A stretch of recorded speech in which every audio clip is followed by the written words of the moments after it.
Hey guys, Pedro V here with a new video. I hope you are all having a good day despite everything going on, and I know not everything is going as we want, but we will have to remain strong and vigilant, and that's why I'm going to show you part of the programming so you can really see what is taking place and how it will be done. That it taught us to appreciate people, and not take anything for granted. And let's hope this doesn't happen ever again. It's the dream on the horizon, a world without masks, where you glide through the airport or sit down to dinner wherever you want. The question now is, will you need a so-called vaccine passport to get there? Proof that you've had the shot. Some experts say it doesn't have to. Medicines right now, and I call them a cure. I went into the hospital a week ago. I was very sick, and I took this medicine, and it was incredible. It was incredible. I could have walked out the following day. One of the things is that I think that the administration deserves some credit getting this off the ground with Operation Warp Speed. We are also learning the drug was developed using cells from an aborted fetus.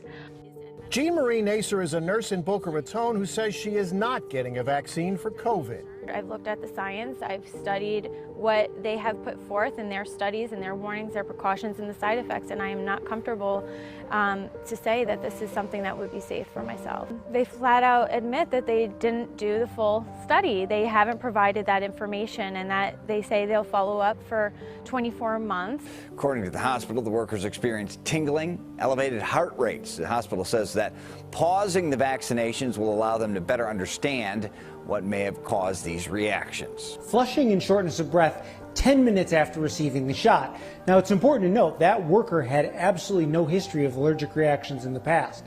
The FDA cautioned there could be adverse reactions as the vaccine was rolled out to many more thousands and eventually millions of people. Up to 2 people with a history of severe allergies suffered reactions. We were looking at 2 case reports of allergic reactions. The world's biggest retailer joining the fight against COVID, Walmart, prepping more than 5,000 of its store pharmacies to administer the vaccine all across the country. Walmart's one of the many companies, along with CVS and Walgreens, that will vaccinate millions of Americans. They have stores everywhere, and we're told the necessary freezers.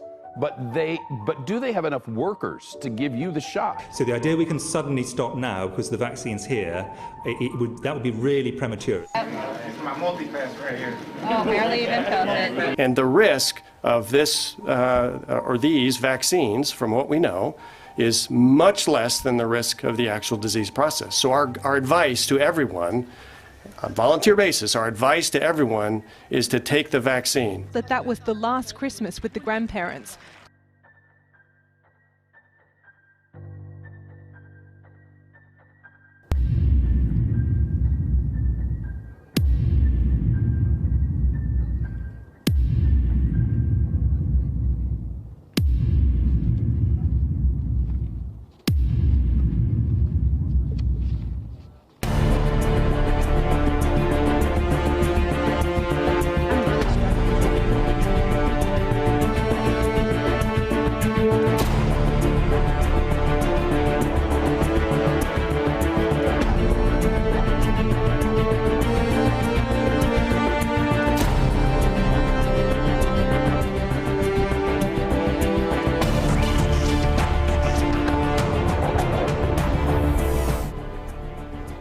So again, this is not a fireworks show. If you look outside, you're not going to actually see anything around the needle. This is a virtual experience. It's using a technology called sky mapping, which has never been done before.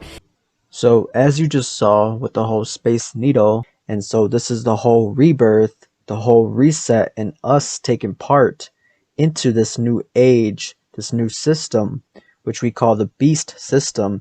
So we have the stars shown here, and that can mean it's like the Baphomet, the whole alignment we have with the Saturn and Jupiter.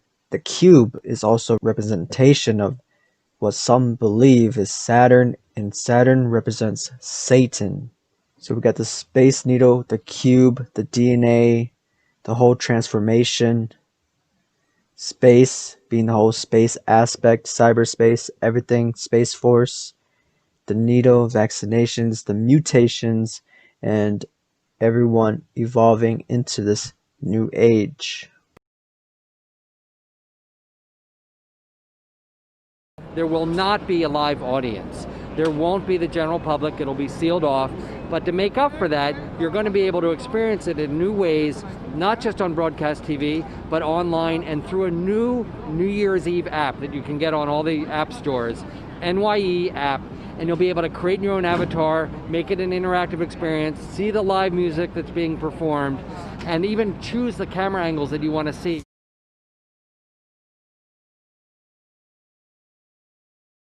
And if you own an Amazon smart home device like an Echo or Dot or a Fire Cube or some Ring camera devices, listen to this story. This is very important. Amazon rolling out what's called Amazon Sidewalk, a setting that will automatically share some of your own personal Wi-Fi bandwidth with your neighborhood. And now privacy experts are saying, wait a minute. My recommendation to everybody is to turn it off. They're really asking you to take on too much risk to have those features. Remember, this feature automatically enrolls you. So how do you opt out if that's your choice? So not only is it coming from the Internet of Things and big corporations, but also military and the physical expectations. We've got an exclusive look at one of the military's latest investments. It's a futuristic combat goggles that give soldiers a brand new way to see the battlefield. Not only can soldiers see in the dark, but they can see now through smoke and even peek around corners. Here's Martha Raddatz. Take a look. It sounds like something out of science fiction. But the futuristic goggles these soldiers are wearing could transform the battlefield.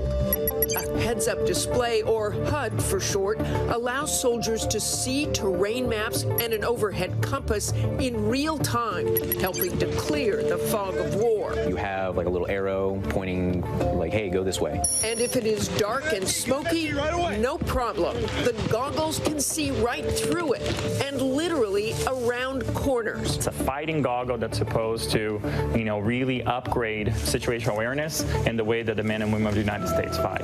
A complex system that is simple to use. You can use a smartphone, you can use a system. It is called IVAS, an acronym for the typically clunky military name for the device, the Integrated Visual Augmentation System. Based on Microsoft's HoloLens that uses holograms as teaching aids, IVAS is designed as a fighting goggle. The future is here. This is going to fundamentally change the way we do business in the United States military.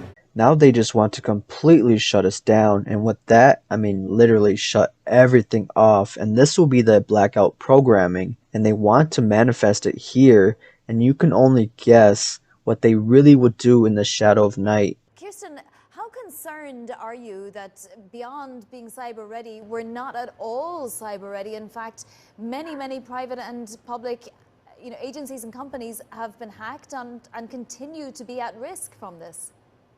Well, this attack is certainly concerning, and we're still in the discovery phase of understanding what has happened. But what we know is that it's far-reaching. I think recently we heard somebody talk about the blast radius of this attack being far worse than anything that we've seen, a senior official from government. And as we're figuring all of this out, we have to be prepared to know that the adversary is on our networks, and while we're remediating, we also have to be operating, and that puts us in a very challenging position. Who is best positioned to get to the bottom of this, Kirsten, and to, out the malware, as it were, if possible? It's a great question because it's really one of the emerging themes that has come from this event, which is the fact that the answer is the public and the private sector. So the United States government, in collaboration with industry, has to do that. They have to do this together.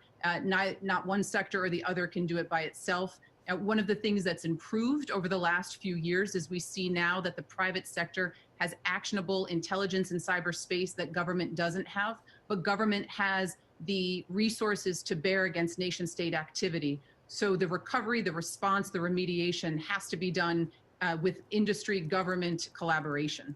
The president's silence on this has been deafening, but the good news is that there are workers in the Department of Homeland Security, in the National Security Agency, the defense infrastructure within government that are working tirelessly at this, as well as industry. Industry is working with government. So we're not losing time, but it will certainly help to have leadership on this issue because cybersecurity is a priority. And if there is if there's a silver lining to all of this, it's that, make no mistake, that we have got to put our resources together to focus on cybersecurity for the next year and for the future as a priority for the administration. And as we enter this new year, 2021, we will see them talk more about food shortages. There is a war and it is taking place and creeping around, and it will come knocking on our doors. And this will be the time for us to prepare and be ready. Last night, France closed its border with the UK over concerns about the new coronavirus variant. The closure brought trucks to a standstill and stranded drivers. UK supermarkets have begun stockpiling food amid fears of shortages on essential supplies. To Christmas, and millions of Americans are going hungry